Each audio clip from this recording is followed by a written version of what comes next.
जिसे बूटी लाई हूँ पीर मेरे चुकनी जी ए भी अल्लाह वाले आंदी चुकनी जी ए भी अल्लाह वाले आंदी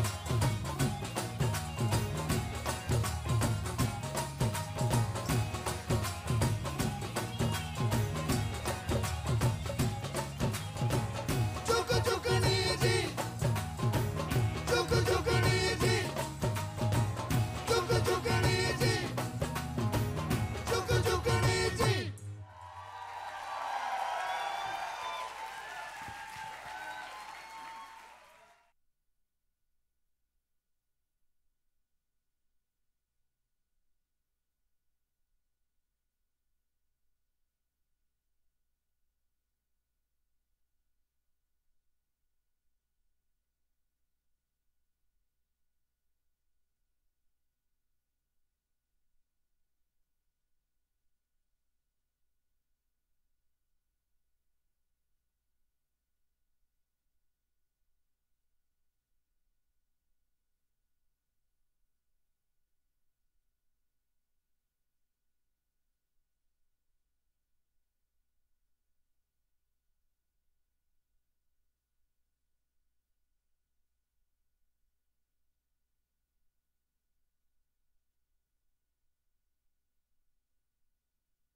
Good evening, everyone. Thanks for your attention. I know there's some folks still trickling in, but we want to get going. Welcome to the Asia Society. Welcome to all of you. A Happy New Year, by the way, to those we are seeing for the first time in 2019. Welcome to our trustee family members who are here.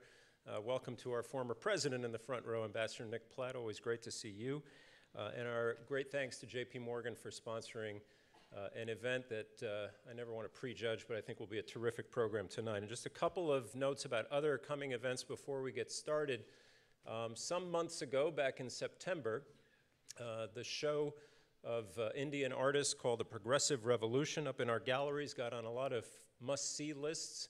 It's now, it's a bittersweet thing. It's now on a lot of must-see before it closes lists. The exhibition, its last day is Sunday. We can't recommend it enough. Hope if you've been, you'll come one more time, and if not, have a look in the last days. And I also wanted to mention we start in a few weeks' time around the Lunar New Year, a series of events under the heading of Asian in America, a series of programs featuring prominent Asian American guests from all sectors and walks of life. On February the 5th, the great playwright David Henry Wong will be on the stage with the director Bartlett Sher. On February the 7th, a couple of days later, the best-selling author and prognosticator Parag Khanna will be here, and he'll be in conversation with the former top U.S. trade negotiator Michael Froman. Obviously, Michael not an Asian American, but he'll be the interlocutor that night. Much more on all this to come. Watch asiasociety.org for updates on that. To tonight's program, we're often asked here about recommendations for reading, actually, from members or guests at these programs when it comes to China and the U.S.-China relationship, about the country's modern history and all that's going on today. Personally, I, of course, like to recommend my colleague Orville Schell, pretty much anything he writes. We were talking about Kai-Fu Lee a moment ago. He was here recently. His recent book is a great read. Evan Osnos, we're also talking about his Age of Ambition. But I have to say, having just finished the book by our guest tonight, that if you want to understand the incredible odyssey that China itself has been on in the last several decades, you really can do no better than to take a look and read of the story that our guest tonight has written called Out of the Gobi, which is his own personal odyssey from the excesses and horrors of China's Cultural Revolution, jumping to the remarkable progress and generation of wealth that have come to so many in the new China and done all that in such a short time, relatively speaking. The book is also a story of a journey from China to the United States and back again. And along the way, you get a powerful reminder of what's great about this country in terms of the welcome that the author received when he came here under some pretty difficult circumstances many decades ago. That man and the book's author is our guest tonight, Weijian Shan. The book, as I said, is called Out of the Gobi, and we're delighted to have him here. We're delighted anyway, but to have him here on the eve of publication, which is tomorrow. Weijian Shan today is Group Chairman and CEO of the private equity group PAG. He has been along that odyssey and journey I mentioned, a banker, a professor, and back in the very harsh days out in the Gobi Desert, which you'll hear some more about, he was a bricklayer, he was a reed cutter, he was what was called a barefoot doctor, and he was a brave young man who once wrote a letter complaining about the circumstances of his time out in the Gobi to Chairman Mao. It is, again, just a remarkable story. In many circles in China, Weijian Shan would be a household name. Our moderator tonight here in New York is one and needs no introduction, but I will just remind you that Tom Friedman is author of 7 books, 3-time winner of the Pulitzer Prize, and of course a columnist for the New York Times. Most recently, we were delighted to have Tom on our stage in San Francisco last September as part of a series of events and programs on the United States, China, and the global climate crisis. So great to have Tom Friedman back with us here in New York. The way this will go tonight, Weijian Shan will give a brief presentation from the stage. Tom will moderate a conversation, and as always, we'll include your questions after that. And a reminder, we webcast these events, and for those watching from beyond the room, you can send your questions, as always, to moderator@asiasociety.org. asia.org or tweet them using the hashtag AsiaSocietyLive. So ladies and gentlemen, delighted you're all here, and please a warm welcome to the Asia Society stage to Weijian Shan.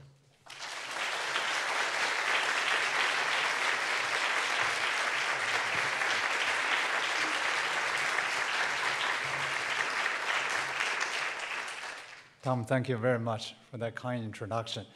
I feel very humbly honored and privileged to be here to talk with you about my book, although I know you're really here for Tom Friedman. And that's why I'm here too. So I will provide you with some visual context of the stories in my book. Then we'll go to Tom. I was 12 years old when I finished elementary school, when the Cultural Revolution broke out. And I think many of you, or some of you, may know the man standing next to Mao. He was featured on the front page of the People's Daily on October the 1st, 1959, the 10th anniversary of the founding of the People's Republic. He was the president of the country, and Mao was the chairman of the party. 7 years later, when the Cultural Revolution broke out, there he was, attacked, arranged by mobs, and he was jailed without the process, without any public knowledge. 3 years later, he died in prison, nameless. His wife, 47 years old, was hauled in front of 300,000 people to be struggled with. And she was humiliated with necklace made of ping pong balls. She survived the Cultural Revolution after spending 12 years in jail. And this man, I'm sure most of you have no idea who he is, was the defense minister of China, the first one. He was the commander-in-chief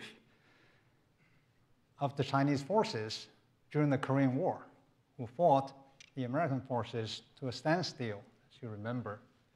There he was in 1966 during the Cultural Revolution, and eventually he died in prison as well.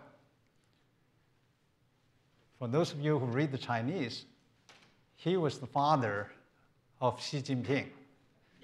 He was a counter-party or anti-party element, and he was in jail for about 18 years. So it was a very chaotic period of time. I witnessed with my own eyes teachers beaten to death by their students. And for a number of years, the schools were all closed. There was very little that we had to do. And Mao reviewed the Red Guards, encouraged them to go all over the country to spread the fire of revolution, to spread the revolution. And that was him, and he drove everybody into a frenzy. And I joined a group of teenagers, I was 12 years old, by the way, to travel around the country in the name of revolution. Transportation, lodging, food were all free, provided by, there was not much of a government, but it was provided for. And I was the second from the right, so I have documentary evidence that I used to be a teenager.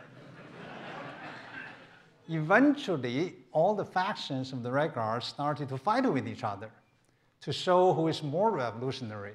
And this is the artist's rendition of eventually what happened. Many people killed, there was bloodbath, and the country became totally chaotic after 3 years of the Cultural Revolution. So Mao came up with a very brilliant idea. There were so many young people roaming around the streets, having nothing to do, getting into troubles, getting into fights. So he said, well, everybody should go to the countryside to reform your world outlook and to learn from the peasants and to transform the backward countryside. So he sent a lot of young people to the most barren, most remote parts of China. And I was sent to the Gobi Desert together with many of my peers. If you look at a map of China, it looks like a rooster. And Beijing is at the throat of the rooster. Gobi Desert is on the back. And there's a red dotted line trailing in the bottom of the Gobi Desert. That's the Great Wall of China. So Gobi Desert is where we spent the next 6 years. We went over there in 1969, and today is, or this year, is the 50th anniversary of us going to the Gobi. And this is the terrain.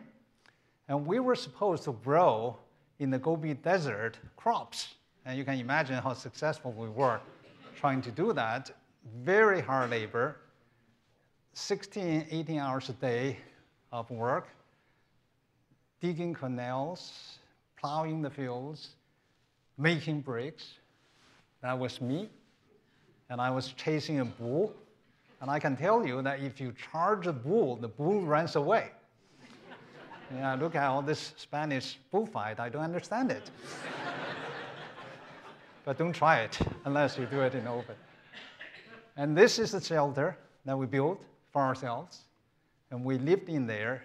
In wintertime, the temperature there usually is -10 Fahrenheit. Wind chill can be as low as -30 or 40. Going out to the outhouse to answer the call of nature was very dangerous. The bad thing is that the temperature was the same outside and inside because there was no fuel, there was no heating. So we lived in there. You see some chimneys. The only source of fuel was cow dung, cow manure. When dried, you can burn it for 7, 8 minutes. So every night, we would burn some cow dung, dried cow dung, to heat up the room a little bit before we get into or enter the cover. When I first came to this country, I noticed that when people disagree with each other, they use the expression, bullshit. I thought to myself, that thing used to be so dear to me.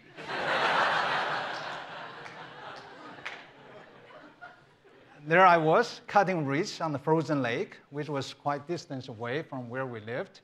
My friend was bundling it up, and there was no water, so we have to dig some ice out of the lake to quench our thirst. And I tell you, if you want to quench your thirst with ice, it's almost impossible. After 2 minutes, your mouth is completely numb. You'd rather go thirsty. I spent a lot of time with a gentleman. His name is, I call him Old Yi Kong. He was the foremost aviation expert in China. He was an airline captain, and he was trained in America. In the military, he flew bombers, and he was also exiled into the Gobi. And I became a very good friend of his. He told me many things about America in secret. And that was my first exposure to America as a country. A few days ago, I asked my secretary to put this photo into the PowerPoint. And she looked at this picture, she said, "Which one is you?" I've got to that age as well. Eventually, I got out of the Gobi. And 5 years later, I found myself in San Francisco. And there I was, chatting with, I'm sure you recognize her, Dianne Feinstein, who was mayor of San Francisco. I think she was 46 years old at that time. And I got into UC Berkeley, and Janet Yellen, who was so kind to have written a foreword for the book, was my PhD advisor. And she said, he had arrived at Berkeley to start his PhD program, and then the power went out. In any case, she said she was stunned to find that, in fact, I've never taken a formal mathematics course at all, yet I was in the PhD program. Whatever I learned was by a candlelight. There was a small error there. we couldn't afford candles. I was using kerosene oil with a wick in a small bowl. And under that light, I was able to do some reading. But I really miss all my friends in the Gobi who didn't have the chance to read, to study, and therefore when everything was over, they didn't have any knowledge and skill to get a decent job. And they have lived in poverty ever since, and even today. And with that, thank you very much. Let me bring the guest of the honor, Tom Friedman, to the stage. Not even close. Thank you. That was great. That was cool. Thank you. You sit over there. Well, Shan, thank you. That was a terrific introduction. I really have to say this is a fantastic book. I could not put it down. And it tells just a remarkable story of the Cultural Revolution. And you realize just how crazy and mad that moment was. And I guess that's my first question, is you look back at that moment as a Chinese citizen, as someone who lived through it. What is your take on Chairman Mao now? Well, I think that if you look at what Mao did after 1949, after the founding of the People's Republic, he basically committed crimes against the nation with one disastrous policy after another. The anti-rightist movement, the Great Leap Forward, the Cultural Revolution, and the country was pushed more and more into chaos, into poverty. If you look at the entire career of Mao, I wouldn't say everything he did was bad. He unified the country, and he brought the people together. Had he died in 1949, he would have been considered a hero. Yeah. Unfortunately, he lived too long. Yeah. Just apropos of that, I couldn't help but think, reading the book, where would China be today if it had not gone through that 10 years of just self-destruction in terms of its growth, its development, the education of its people? It's just, it's phenomenal to think where China could be today. I remember a conversation that I had with Lee Kuan Yew, the senior minister or foreign prime minister of Singapore, in 1994. He and I had a chance to be together, and we were walking. I was chatting with him, and he said, Singapore was very fortunate that China was in chaos. And he said that only the least educated Chinese, a couple of hundred years ago, migrated to Singapore. And they helped develop Singapore as a country. If China has started to develop right after 1950, for example, there was no chance for Singapore because all the talents in China Interesting, fascinating. were in China, Yeah. right? So I think you're absolutely right. If China had focused on economic development, as it did in the past 40 years, it would be a completely different picture. Absolutely. Shan, one of the things I'd like to hear you talk about is simply the technical. How did you amass the notes for the book? Where you allude several times of writing letters home. It was amazing to me in all this. You're getting mail from your parents, and you're writing letters home. You obviously consulted those letters. How did you recreate those 6 years, basically, conversations with memory? Were you keeping notes? How did you do it? My mother kept all my letters, Oh, interesting. and my wife organized them. I'm a very Interesting. poor organizer, so without my wife, I How wouldn't many have were been there? able to do it. There must have been, 2 shelves wow, of letters, amazing. and I've kept a diary since 1971. So how old were you then? You'd have been 71. in 71. How old? I was born in 53. So, okay, yeah, so since you're 18, you've been... 18 you've years been- yeah. old, yes. So I burned one of the diaries for some reason that I wouldn't get into. Yeah. But otherwise, I kept all of them, Wow. day by day account. So Amazing. whatever I wrote in the book, You're able to draw on those. yes, truthful recount of our experiences over So there. you were able to store them in those reed huts and places you were living, basically, or Yes. interesting, fascinating. I was able to do so. That's You know, for example, I wrote on that particular day that I finally got into bed, which was on a mattress made of reeds, put on ice, yes. and of course there was no heating. It was Right. extremely cold. As I was curling up in bed, I felt some movement on my shoulder. A rat. It turned out to be a rat, which was looking for some warmth.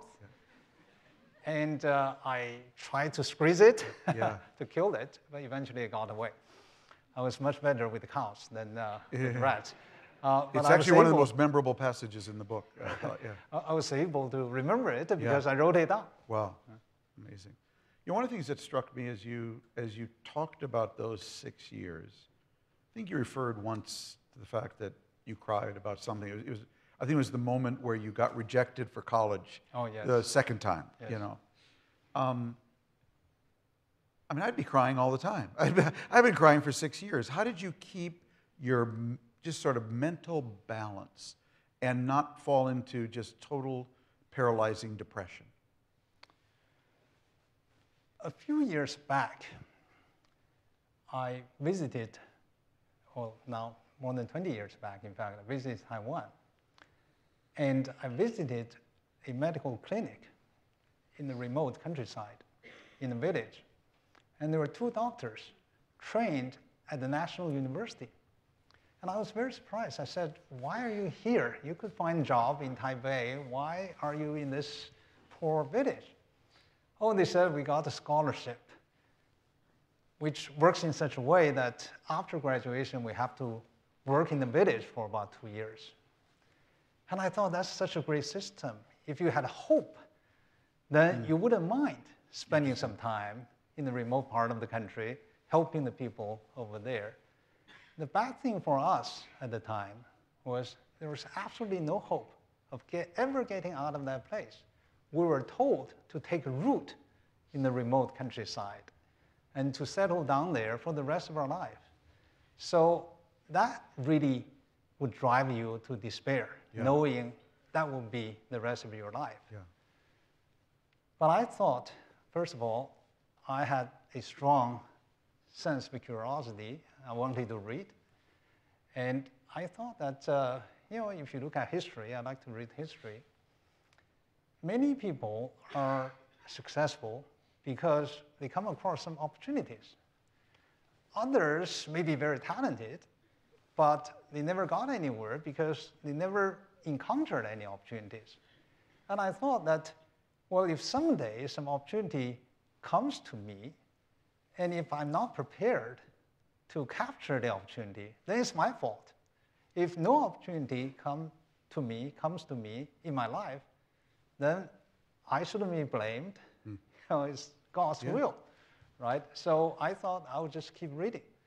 And I studied very hard every night after 16 hours of work in hiding because reading was frowned upon. I got into trouble for reading. And I was just trying to prepare myself by accumulating knowledge. That kept me going. And it's very enjoyable to learn about new things in books. I mean, you are the only person I know who went from elementary school to Wharton, basically. I fooled my way through the American educational system. I know there was a stop at University of San Francisco, but talk about that a little bit, like that catch-up moment where, you know, Janet Yellen, you know, observed that you basically hadn't ever had a formal math course or of the high level you needed to study economics. How did you do that personal leap forward? Leap forward meaning get into the program? No, catch up. I mean, with all the things you needed to know that went beyond your first 12 years. When I first arrived in America, I was told by the Asia Foundation, which sponsored my visit as a visiting scholar, to study law.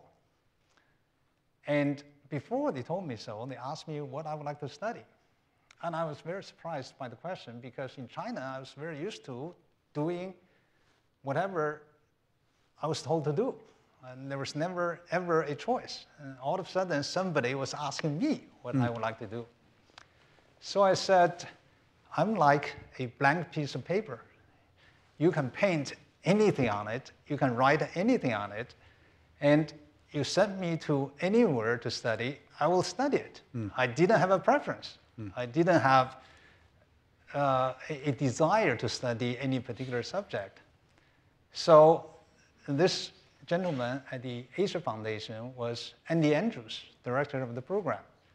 And he thought for a minute. He said, you know, China does not have a legal system. You should go study law. I said, fine, I'll go study law. So he sent me to University of San Francisco Law School. And there's a story I wrote in the book, how I got to that university. Tell the story, because it's a great story. But in any case, so that's my first subject of study. I took an exam given by the Asia Foundation to come to America as a visiting scholar. I did pretty well on that exam. I was placed #1. And the president of the university called me into his office. He said, the Asia Foundation gives us 3 choices. You know, I want to make sure to send you to the best university in America among the 3. The first one, he took out the list, was Stanford. He said, you know, I've never heard of such a school, Stanford. Have you? I said, no, I have never heard of Stanford. You know, we were country pumpkins, so we didn't know anything. So he said, that must be an obscure school. No, I wouldn't send you there. And the second one was UC Berkeley, University of California, Berkeley in China. You know, the name of the place associated with the university is very important. You know, like Peking University, like Xiamen University, that must be a very good school. But at Berkeley, that sounds like a branch campus. In China, if you don't qualify for the main campus, you go to the branch campus. They said, I can't send you to a branch campus. And the third one was University of San Francisco. I said, of course, everybody knows about San Francisco. So that's where I ended up. For my first program. I'm very grateful to University of San Francisco. I spent some marvelous time over there, and the people there were very generous. And I came as a visiting scholar. I thought I was going to get a formal education, only to be told that there was such a thing called tuition fees. I never heard of that concept. You got into school, you have to pay to study, and I was devastated. I actually cried. But a professor and her husband were so generous as to have donated some money to cover all my tuition fees.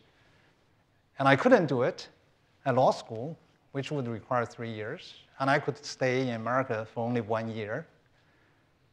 And I said, which program would be shorter? They said, well, the business school program is shorter. And it would take only 2 years to get an MBA. Oh, I said, if it takes 2 years for other people, you know, I can do it in 1 year. So that's what I did. That's fantastic. When you don't say it in so many words in the book, Shan, but what is the biggest lesson you impart to your kids from this incredible experience? Because, you know, one of the sections of the book that I got really emotionally involved in is when they're, for the first time, at the end of the Cultural Revolution, allowing people to go to college. And you're in this competition with the other workers, and the first year you don't get selected, and the second year you don't get selected, and finally in the third year, I think, you know, you finally got chosen for the Foreign Language Institute.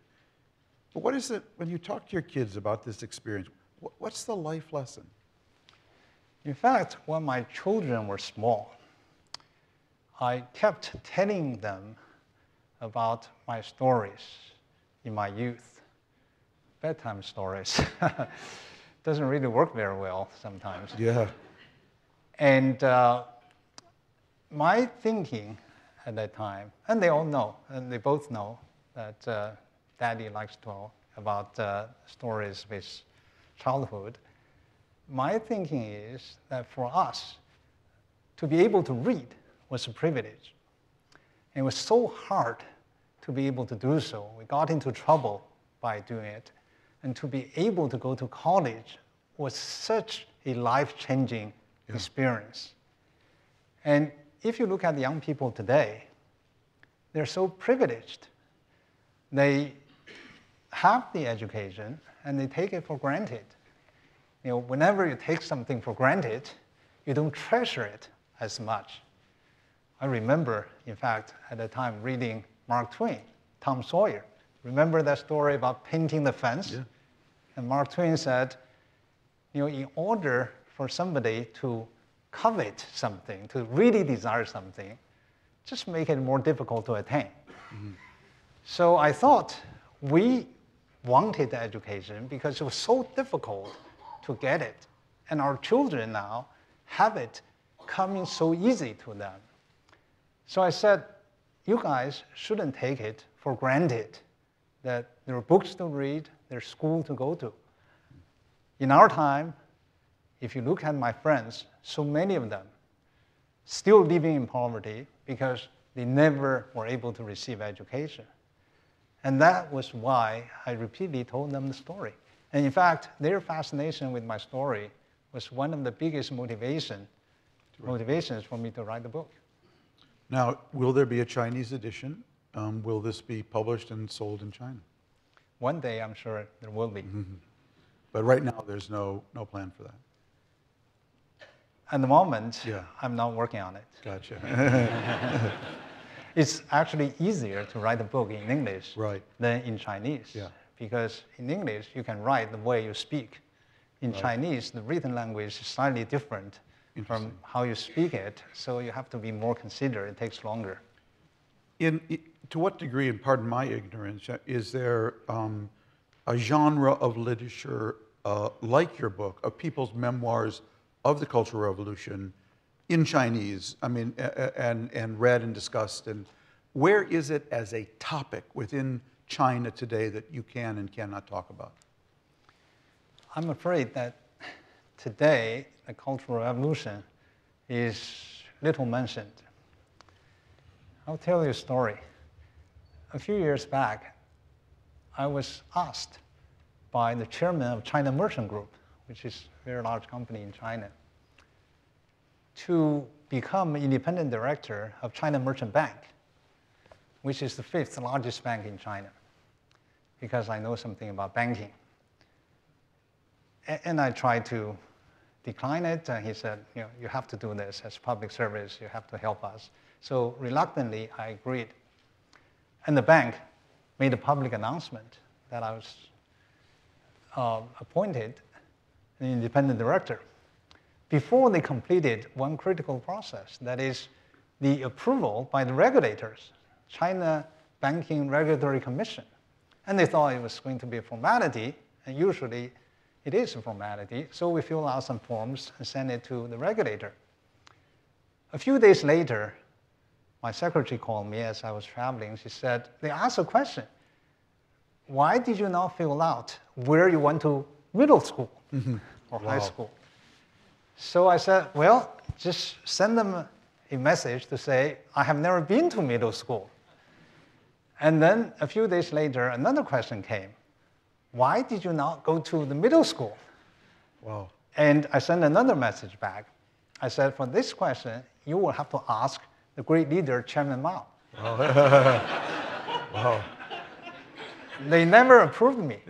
Wow. So Wow. in public record, I was independent director of China Merchant Bank.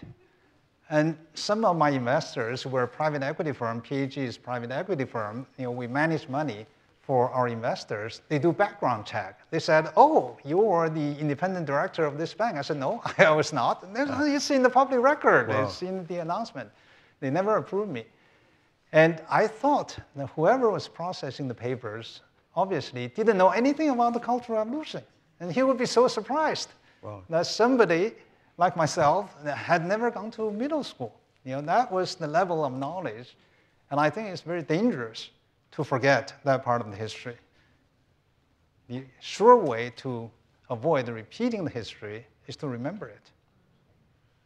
I had a searing experience in my first years of journalism. I lived in the Lebanese Civil War for almost 5 years. Yes. And one of the things I learned from that experience is that the reason it was such a rich experience, and I don't mean that in any voyeuristic way, is that you only under high temperatures get to actually see the full rainbow of human behavior. Yes. What people are capable of by both incredible evil, and you documented some of that, abuse of women, but also incredible kindness.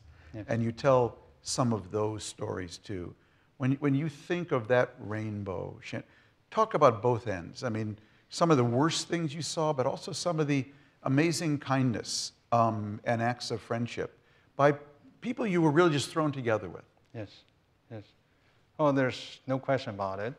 I remember that when I got into trouble for reading, for saying the forbidden things, I was attacked verbally. People put up big character posters to denounce me. And prevented you from getting into college one of those Right. years. And I was very sad about it. And eventually, I discovered those people who did it didn't really intentionally try to harm me. They just didn't know me. Yeah. And once I got to know them well, then, of course, we became, well, I wouldn't say friends, but certainly not enemies to each other. But I owe my survival and existence to all of my friends over there. I documented in my diary and in my book how on one day I went from our barracks to the lakeside, traveling about 4 or 5 hours a day to go to this place to cut reeds. It was in a blizzard, sandstorm, and I was extremely cold.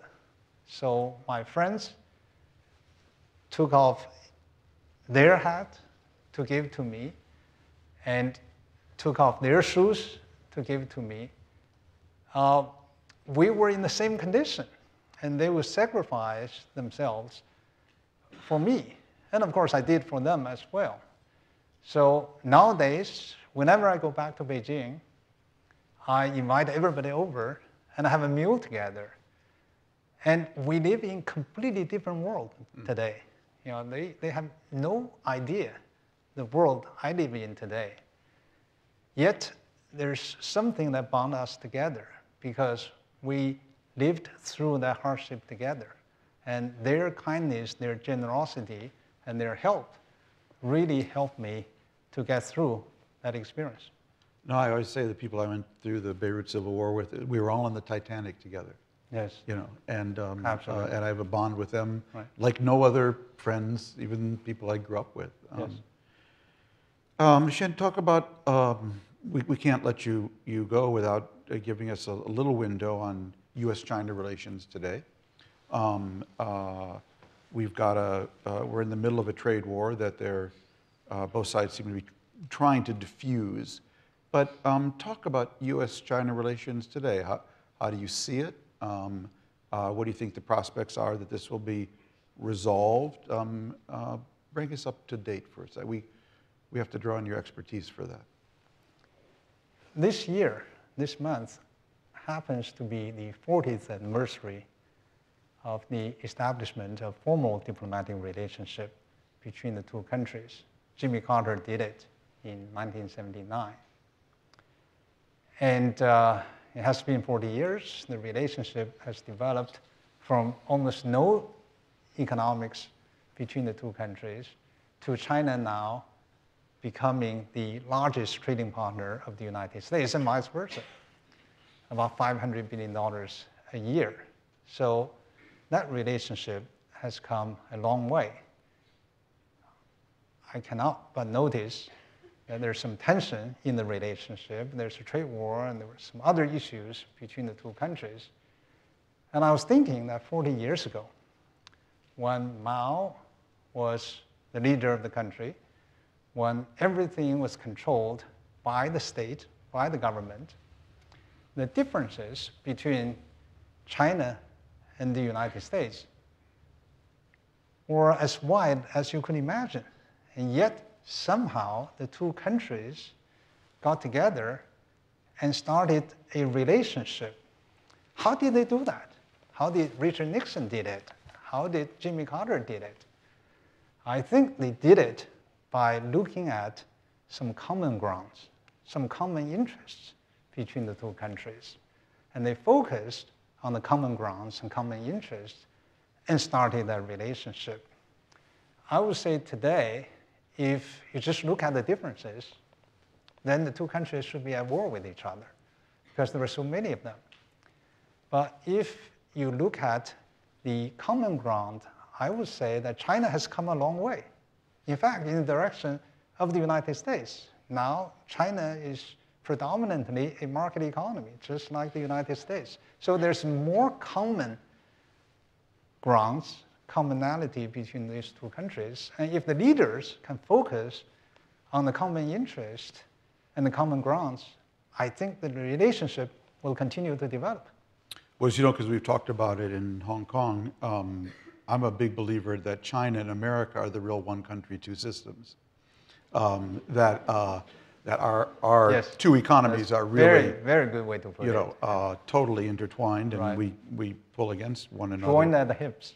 Exactly, and that's why I never get too excited about this thing falling apart from one direction or another. I'm going to go back to that, but I was just reminded about another story that I found very gripping.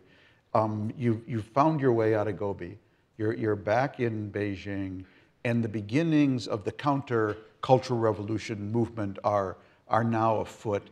And people have put up poems on the walls of Tiananmen Square. Right. You go down there with a friend or friends from the foreign language university. Foreign trade. Foreign trade. And, Right. and your principal or whoever confronts you. Yes. And says, did you see any of those poems? You've taken some pictures of them, as I Right. recall. But tell that whole In the book story. as well. Yeah, and tell that whole story because it ends in a very surprising way. Right.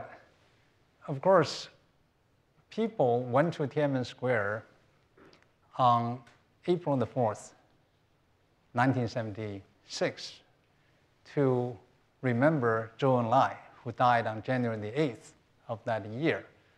And Mao's followers, his wife, Jiang, and others, were against him. So in order to express their discontent and resentment, about 1 million people, or maybe more, went to Tiananmen Square to demonstrate. And people expressed themselves by writing poems and by denouncing Jiang Qing, Mao's wife, and her followers.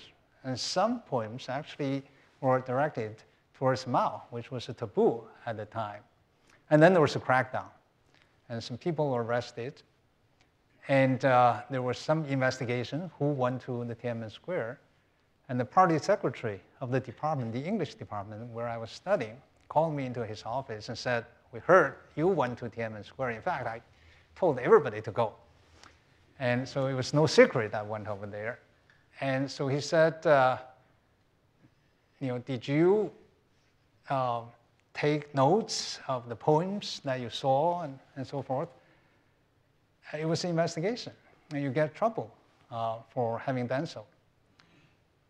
I took a lot of pictures. My mother, in fact, hid them until after everything was over. That is, after Mao died. And I said quite defiantly to the party secretary, yes, I did go over there. I didn't take note, but I memorized all the poems. And I started to recite the poems to him.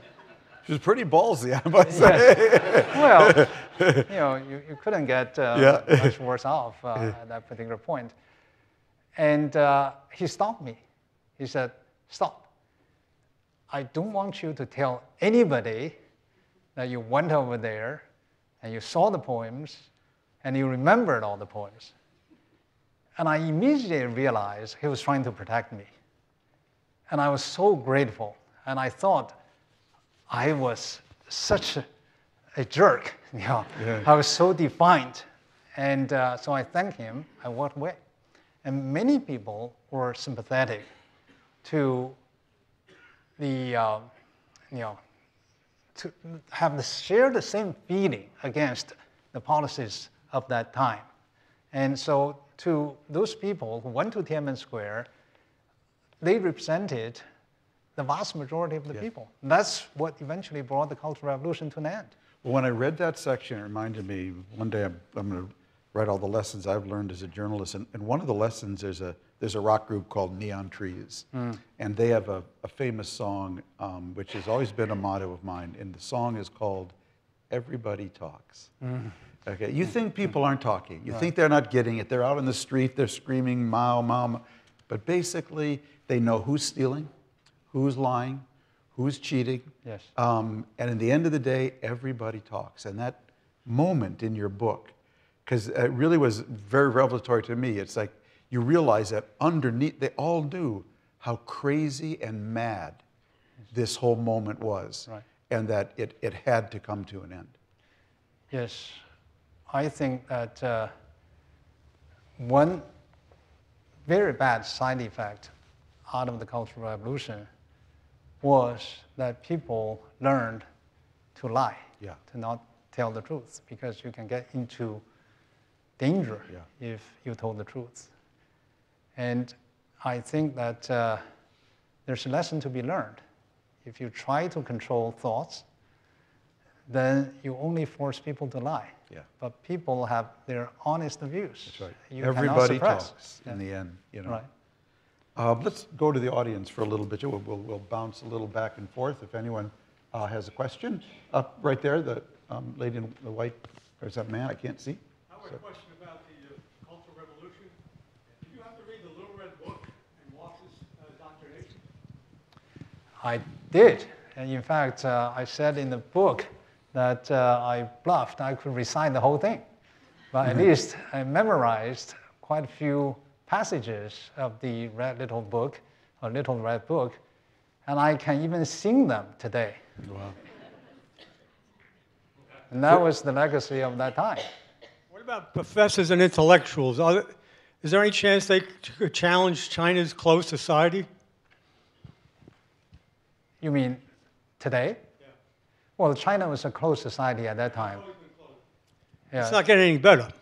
it is getting much better than I'm here, for example. I couldn't have possibly thought about getting being better. here.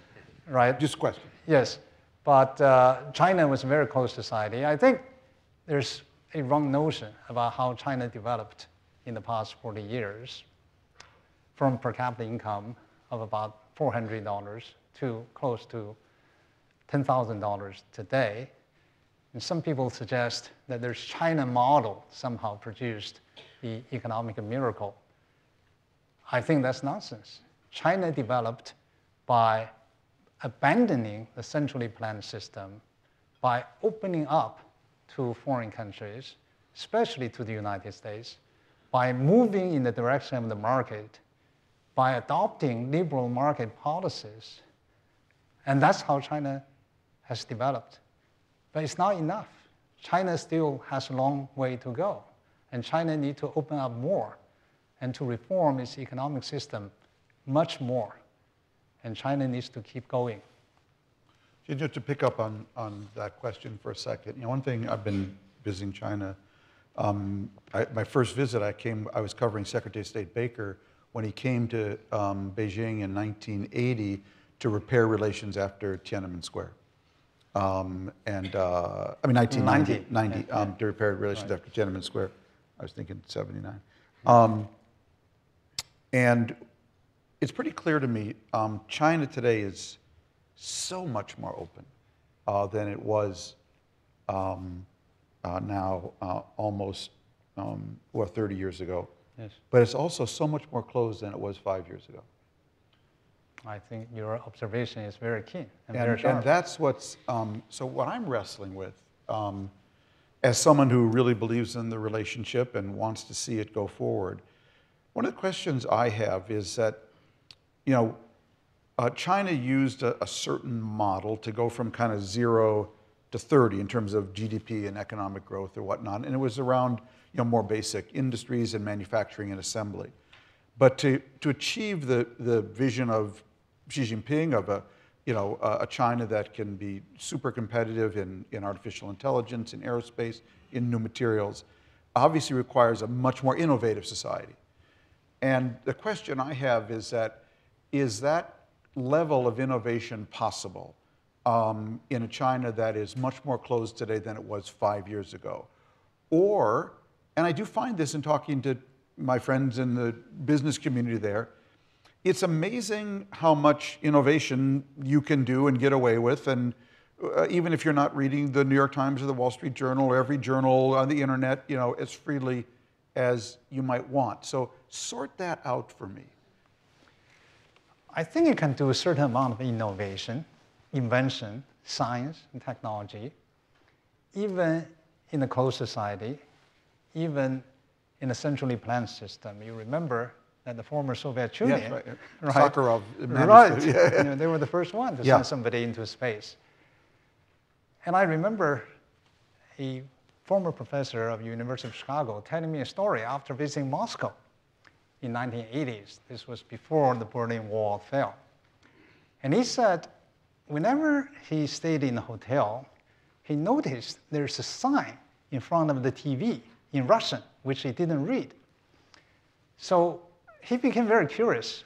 And after several visits, one day he got his translator into his room. He said, read this sign. What does this say?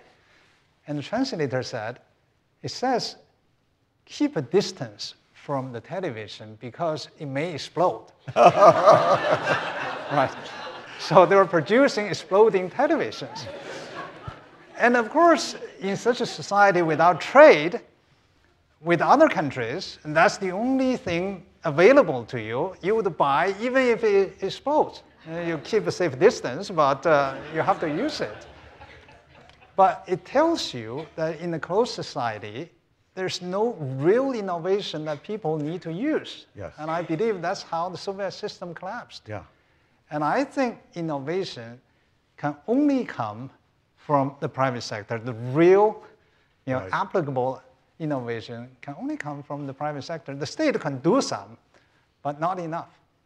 Your story reminds me, I was with Secretary Baker. I was in the Times diplomatic correspondent in 1989, and we went in 1991 or 92 to Chelyabinsk, which was one of those Russian cities beyond the Urals that were so secret it wasn't on the map. Mm-hmm. And it was the center of their missile program, and Baker was the first Westerner diplomat to go there.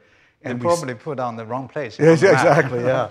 But we stayed in a hotel overnight there Right. after visiting the scientific center. And the elevator in the hotel, the buttons went 1, 2, 3, 5, 7, 8, 9, 4. And if you pressed 4 at the top, you actually went to the 4th floor. And I realized if that was at China's premier scientific center, we had nothing to worry about. Okay? More questions. Right here, please. Yeah. How did you get out of the Gobi and to the United States? You will have to read the book. That's the right answer. I've been trying to school him on how to be an Go, give her a hint. Well, I won't tell too much. Oh, no, give her a hint. Seriously. Go ahead. Give her a The little Cultural hint. Revolution came to an end. And in 1979, Deng Xiaoping, who was vice premier but paramount leader of China, came to visit America for the first time at the invitation of Jimmy Carter. And supposedly, well, actually, according to Jimmy Carter in his memoir, they sat down, and Carter brought up this issue of emigration. And there was a law in America which linked emigration with trade to encourage the Soviet Union to allow Jewish people to emigrate to the United States. So Carter, brought up this subject, and Deng Xiaoping said, 10 million people enough? And supposedly, Jimmy Carter dropped the subject immediately. And that was the beginning of the open door policy, and that allowed Chinese students to come to America to study. And now the student body from China represents the largest student body in American universities. Were you the first Chinese student to Among the first, at least. to get a PhD in America? I don't have the but hard, nobody's keeping statistics, but it was among I the very believe first. I was Yeah. among the first. Amazing. I certainly was the first one to teach at the Wharton School. Yeah, amazing. Please, yeah. One way in which China has an advantage in innovation is in terms of data. Yes. Almost everybody is using their cell phone to buy everything. Everybody doesn't care about, people don't seem to care about sharing their information. So that's one way. What type of constraints can you envision that you control? Because the state will have all this data. They can data mine. They're good computer scientists. Maybe they're better in the United States, but you'll have the advantage in data. I shut down my phone when I go to bed here in New York City because you get all this junk marketing calls all the time because whoever collected data sold them for some money. And it's really very bad. And you're right, privacy, data protection are very weak in China. And I believe that there should be more regulation in that particular regard. Somebody asked me the question whether or not the government will be able to use the data to do innovation, to develop AI and so forth. I don't really believe in the government's ability to innovate. And I think that innovation is best left to the private sector. But I think the role of the government is to better protect the data and privacy of the people. I think in this regard, EU is far ahead of everybody else. I still have a flip phone. But it is true, though, that the private sector in China, because China is really a cashless society now, in many ways. You say cash society? Cashless. Oh, cashless yeah. society, yes. A lot of my friends don't carry wallets or purses. They just use their cell phones. And so, from the private sector point of view, it is able to amass huge data sets that will be very useful in running algorithms and inventing new products and services. No question about it. Last time I was in Beijing, not too long ago, a few months ago, it was late at night. I went to a 7-Eleven just to buy some snacks. They wouldn't take cash. Yeah, interesting. And- Literally wouldn't. Yeah. Right. They Wow. would only take a Yeah. mobile payment, which I didn't know how to use. Yeah. My wife had not set it up for me as yet at that time. And It's usually your kids who haven't set it up for you. right. So that night I went hungry. China is moving very fast Yeah. in this particular regard, but there's a risk as well. For example, WeChat. Yeah. It probably has about 1 billion customers, and they have WePay or WeChat Pay, something like that. And you can make payments within the same community without going through a central clearing system. In the United States, somebody was talking about somebody making $5 million payments in a way to evade monitoring or regulation. It's called money laundering. Because there's clearing system, banks would watch all the payments. And if you create a community of your own, you make payments without any regulators knowing about it, there can be a big risk, especially if the community is as large as 1 billion people. Yeah. So, there's WeChat Pay, there's Alipay, each of which several hundred million users, each of which is a separate community of its own. And I think the government is taking some measures to create a central clearing system to say, yes, you can have your payment system, you can have your payment platform, but eventually everything will have to go through a central clearing system so that we can regulate. I think that's very necessary. But you're right. In Shanghai, in our office in Shanghai, nobody uses cash. Yeah. Nobody uses credit None cards. of my friends carry wallets Yeah. or purses, and I actually It's wrote just a phone. Yeah, I wrote a column about you can now donate to beggars by just scanning the QR code in their Yes, bowl. You know. actually, I read that Yeah, column. yeah. Yes, yes. They It's, take it. Yeah, and they'll take it. They're Right. totally there. It's yet you to know. happen in New York subway. Exactly. It's coming. Please. Yeah. To go back in the Gobi, I would like to know how you got books over there and what kind of books you read. Question. That's a very good question.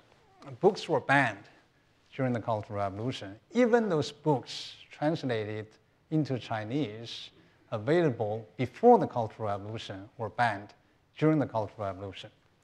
And only books by Mao, Marx, Lenin were allowed. And it was very difficult to find a book. But of course, I just read whatever I could lay my hands on. I would go to some homes and search for books. And some people still have copies of books lying around somewhere.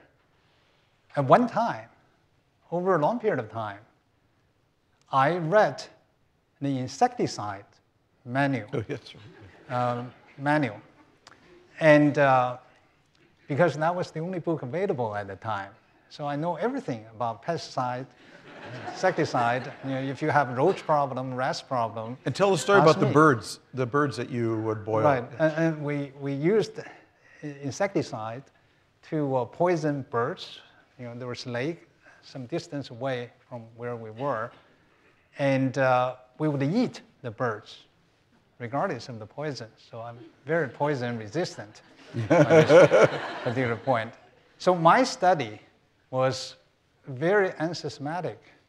I have 3 graduate degrees from this country, but I feel that my little house of knowledge is built on sand because I never had solid foundation and never really studied systematically because books were not so available. But you know, in reading your story, Shan, I can't help but marvel that certainly it's always been my belief. But every time I go to India or to China, but particularly even to India, I say to my Indian friends, "You're the luckiest people in the world. The luckiest people. Yeah, you're the luckiest people in the world because you have no natural resources. So over the millennia, you've developed the DNA to always drill yourself and not to drill the ground, to unlock your own energy, to tap your own energy, men and women, not to drill the ground. And That's a paradox. Yes. that's an oil well that never runs dry. And I couldn't help but thinking when I read that part of your book about reading the insecticide manual and just learning the language, but that is something that has served China very well, it seems to me. Yeah, when you think about it, it's the same Chinese people. Yeah. 40 years ago, we were dirt poor. Yes, right. And today, we're somewhat more developed. So what happened? Yeah. Not the people, no change. Yep. We were put in a cage, and we couldn't fly to anywhere. We were fed, but only to survive, not enough. And what happened 40 years ago, when China opened up and started economic reforms, was to gradually open the cage. And when the cage was opened, then people started to fly. And that's how the economy developed. Absolutely. So it's the system which makes the difference. Yeah. And that's why I say China has not gone far enough. And there's a lot of productivity to be unleashed. And you need more reforms in the system. Please. I notice in all that you've said and in what Tom Friedman has elicited from you, there's a word missing, and I think it's very healthy, and that word is ambition. I'd like to ask you to talk a little bit about ambition.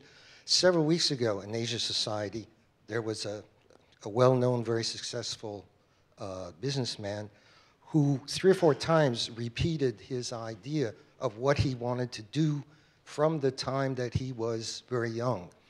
And what he said was that he wanted to have the maximum possible impact on society.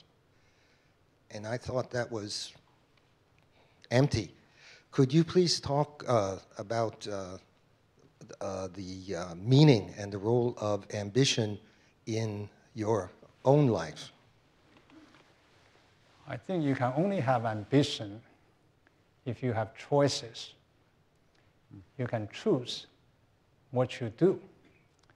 And there's an old saying in Chinese that you can find riches in books, you can find beauties in books. And to study is very important. But if you don't have a choice, what's the point of having ambition? In 1986, I was invited to an interview with the World Bank, which came to UC Berkeley and wanted to recruit some Chinese national to work in the World Bank. After several rounds of interviews, and the most senior guy talked with me, he said, "What would you like to do 5 years from now?" I said, "I never think about 5 years from now. I never formed that habit of doing so." And so he said, "What's your ambition?" I said, "I don't really have ambition. I just do whatever comes my way." Oh, he said, "Come on, everybody has ambition. What would you like to do a year from now?" I said, "A year from now, I would like to take over your position so that I can ask other people what their ambition is." So he made me an offer. And I worked 7 months at the World Bank before I became a professor at the Wharton School. I can't see all the hands, so it's up there, please. So I feel really touched and connected to you. My father was also born in the 1950s, and he also didn't go to high school but went to college, lucky enough. So it's really profound that listening to his bedtime stories and understanding how much China has developed economically in the past 10 years. But somehow socially and freedom of speech is still very limited. So media is heavily controlled, a lot of websites are banned, and people do not have the channel to get out of their system. So I want to hear what you think could be the turning point or catalyst for China to improve on the social side and freedom of speech. I hope eventually is economic imperatives. I'm a very strong believer that a nation would move forward by economic imperatives. And 40 years ago, when I was in the Gobi, when we were in the Gobi, we were making about $10 a year. Of course, we were given food and clothing, but take-home pay was about $10 a year. At that level, however you experiment with political system or whatever system, we don't care. We couldn't be any worse off. Today, as I mentioned, per capita GDP in China is close to 10,000 US dollars. And if you want people to go back to make $10 a year, you are not going to be able to do so. So I think slowly, gradually, China will have to move in the right direction. But I also believe that without free flow of information, it's very difficult to develop the economy. For example, there has been talk about Shanghai taking over Hong Kong as the financial center of Asia. Hong Kong is very much a financial center. You can't do that without free flow of information, without being able to read the news every day in the morning, without convertible currency. Those are necessary conditions. So in my view, without free flow of information, Shanghai will never catch up with Hong Kong, which may be good news for Hong Kong, but not so good news for Shanghai. Yeah, I mean, that was really what I was alluding to, Shan, in my question earlier, which is that I believed exactly what you believed and wrote that basically back in the 90s, that China, if it wants to reach the level of development that it aspires to, will inevitably have to open up its press, its academic centers, et cetera. And it seemed to be on that trajectory. Now, lately, there's been a lot of debate among sinologists. A lot of people like me have been criticizing, well, you said this was going to open up, and it hasn't. You were wrong. And part of my answer to that is that I didn't know anyone declared 2018 the end of history. You know, I mean, let's see how this plays out. Just because you're writing an article this month doesn't mean that the story is over. And I think it is, though, we're at a really interesting intersection, I think, between Xi Jinping's desire for control and to root out corruption, which he felt was eating away at the system, and the degree to which that is going to choke innovation and the level of, I think, free flow of ideas that you need to get to that China 2020, 2030, whatever the aspirational goal is. And that's, I think, what's so interesting about this moment. I was in a dialogue at Tsinghua University last April and was talking to a professor there, and he told me something interesting. This was after the latest crackdown. Oh, no, it was after Xi announced that he would be basically president for life. And he said something that really stuck in my mind. He said, you know, Mr. Friedman, we've been inundated with applications from people in government who want to get out of government now and come to work in university. Yes. Because if it's a one-man system, that means it's just, the old system was there were actually always two teams in flow. You know, so a lot of job opportunities. There was the president and then the incoming, one. But if there's just one person there and he's got a tight circle, there's really no opportunity. So the government will attract, at a kind of merit level, less capable people. They're all going to want to work in the private sector. And I think there's going to be long-run implications for this. So I'm glad to hear you say the story's not over. I sense that's what you believe. It's not over. And I wish the situation is a little different from where it is today. But I also think that control of information is getting more and more difficult. There's VPN, there are ways to cross the wall, to climb the wall. And I sometimes get news from inside China. People somehow learn things that I didn't know by getting into the web and the network. I think eventually it's futile. But more importantly, it really has to do with innovation. I was talking with some scientists in China, and he was telling me that it was so difficult to find data on the internet because Google is not available. Yeah. And I felt the same way. When I was writing the book, I had to do some research. And when I went to China, and I found it very difficult to do some research. There was Baidu, but you just don't have the same reach. So I think that with regard to scientific research and technological innovation, you really need free flow of information. Otherwise, you can't catch up. So that's another part of economic imperative I think eventually, hopefully, will prevail. I believe it's even doubly true as the pace of change accelerates, the access to free flow of information becomes that much more important. Yes. Yeah. Up there, yeah. I'm curious as to, in your book, you mentioned how you met your wife, and you talk about the love stories of your marriage and her role in your path from the Gobi to where you are today. What was the last part of the question? Her role. Her role. In his life of today. Right. Well, first of all, when I met with my wife, I was desperate. Is she here? Yes, somewhere. We are going to get her side of the story.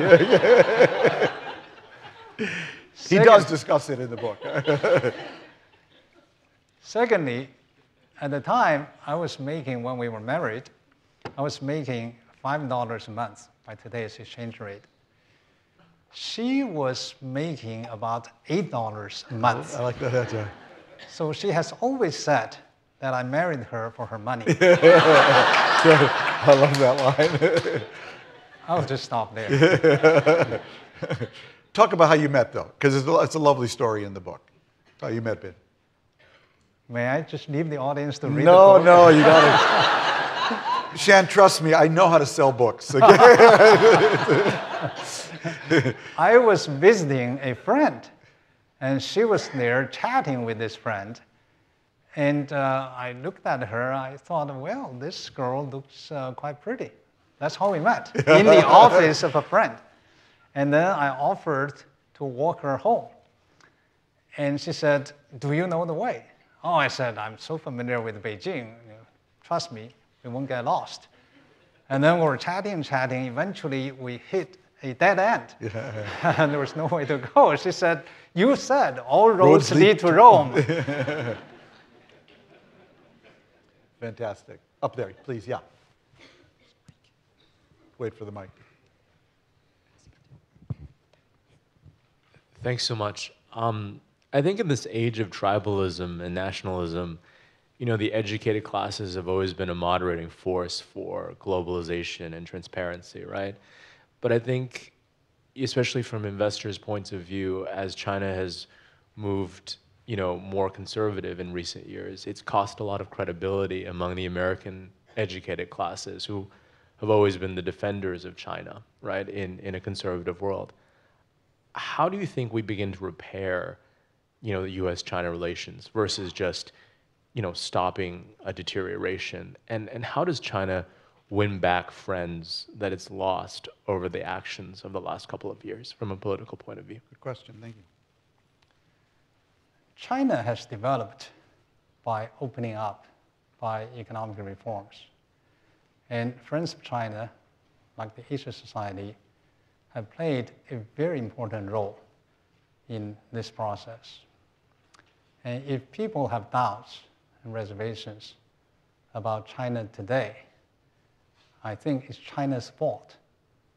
And China really will have to think about how to win back friends, win over friends, and the only way to do so is to make progress in the right direction. Thank you. Right here. So, hold on, wait for the mic. I really enjoyed your story and sharing, and thank you very much. That's why I got the book. Thank you very much. And, did you pay full price? Yeah, we did pay for full price. Yeah. So, in your sharing, you have talked about how you met the pilot, and also how you keep remembering you need to be prepared when opportunity hit. And those are the things that you keep reminding yourself when you face great challenge, and also when the environment was really harsh. Would you elaborate and share a little bit more about that one or two person who you really who inspired you, and also you keep remembering them, and to develop your tenacity and also your resilience, or even the initial idea that you need to be prepared and doing all these things that are probably quite different from people around you were doing. I probably think, even though I'm a younger generation, but I probably would believe not many people were reading books as much as you were in such environment, and also have such thirst for knowledge as you were in that environment. So would you elaborate and share a little bit more about the inspiring figure, or how you... And if I could add to that, Shan, one of the questioners online asked you to talk about, have you stayed in, you alluded to this, but stayed in touch with those who stayed behind in the Gobi.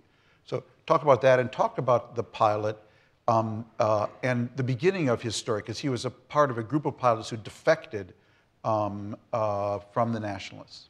Right. Well, I think that in life, when you encounter difficulties, there's always the easy way out, which is to give up. And most people, I would say, under adverse conditions, just choose the easy way out. You just give up, you don't do anything, you play poker, you play chess, you just lie around, wasting your time. And somehow I just decided that I shouldn't give up, I should continue to read, educate myself. But I was greatly helped by this gentleman. I showed his photograph, Mr. Yi Kong. He was an aviation expert, more than just a pilot. He knew everything about airlines. And his crime was to fly bombers to bomb the communist-controlled areas. But eventually, in 1949, he and some others led an uprising. But a dozen, weren't there? Or I think you said in the book about a Well, dozen. eventually 3,000 people actually wow. defected I from meant the planes, nationalist but side. yeah. But for planes, Yes, there yeah. were 12 planes. Yeah. So the nationalist government at that time had 2 airlines. And all the aircraft were parked in Hong Kong because China was already taken over by the communists. And the nationalists fled to Taiwan. So these people led the uprising and flew 12 aircraft to Beijing and Tianjin, a city very adjacent to Beijing, which laid the foundation for CAAC, or Air China today. So he was a hero. He really contributed to China's early days of economic development. And yet he was sent to the Gobi, and his job was to herd pigs. And it was such waste of talent. So he and I became friends because I brought my books to him. And he would tell me stories about America. And then I realized that there was a world outside of this world. I grew up believing that China was a very strong country, and we should worry about and care about the oppressed people in foreign countries.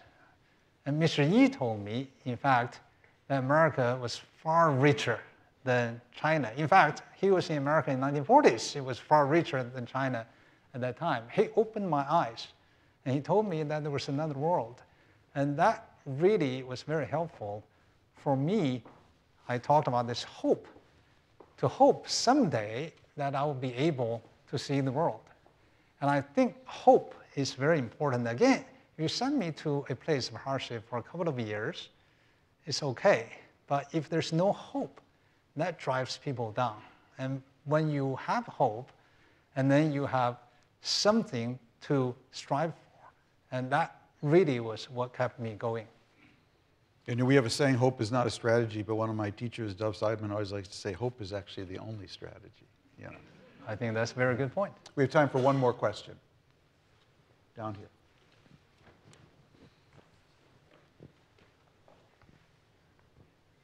Hello. Shan, you mentioned that flow of information is very hard to control. And if the Chinese government really wants to control it, which they seem to want to, but they can't, do you think that they will then crack down further and further, or will they begin to recognize the reality? I have no idea what they're going to do. I hope they recognize that flow of information is important, not only for the country, but also for the people. Well, Shan, this has been a delight. I'm so thankful that you asked me to do this, first for this dialogue, and because it gave me the opportunity to read this book. And the honor is really mine. You can see I read it closely. It Yes. really stayed with me. And so my only thing to say to the audience here, to people following us online, and to ships at sea, buy this book. Okay? Thank you very much. Thank you. Thank you. Fantastic. Really enjoyed it.